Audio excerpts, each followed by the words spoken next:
சிந்து பைரவி சீரியலில் அடுத்து வரதுக்கான எபிசோடில் நம்ம பைரவி இருந்துட்டு ஆறுமுகத்துக்கிட்ட வராங்க.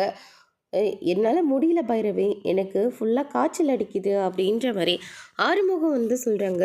என்னடா சொல்கிற, காய்ச்சல் அடிக்குதா அப்படின்னு சொல்லிட்டு பைரவி வந்து தொட்டு பார்க்குறாங்க. ஃபுல்லாக காய்ச்சல் அடிக்குது. சரி எந்திரி, இந்த கஞ்சியை குடிச்சிட்டு டேப்லெட்டை போட்டு கொஞ்ச நேரம் ரெஸ்ட் எடு, எல்லாமே சரியாக போயிடும். அப்படி இல்லாட்டி நம்ம ஹாஸ்பிட்டலுக்கு போகலாம் அப்படின்ற மாதிரி பைரவி வந்து சொல்லிடுறாங்க. கஞ்சியும் அவங்களே ஒட்டு விடுறாங்க. ஒட்டு விடுற சாக்கில் நம்ம ஆறுமுகம் வந்து பைரவி கிட்ட சிக்னல் காட்டி சைட் அடிக்கிறாங்க. அதுக்கு அடுத்ததாக வந்து பார்த்திங்கன்னா பைரவி வந்து முறைக்கிறாங்க. சரி சிவா என்ன பண்ணுறான் அப்படின்னு சொல்லிட்டு கேட்கவும், அவர் என்ன பண்ண போகிறாரு, ரூமில் தான் இருக்காரு அப்படின்ற மாதிரி சொல்கிறாங்க.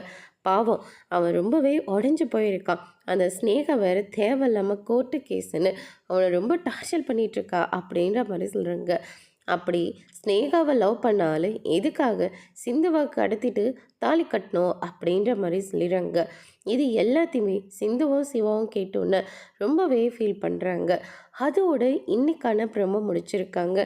இன்னும் சிந்து பைரவி சீரியலில் அடுத்தடுத்து என்னெல்லாம் நடக்க போகுதுன்றதை வெயிட் பண்ணி பார்க்கலாம். தேங்க்யூ.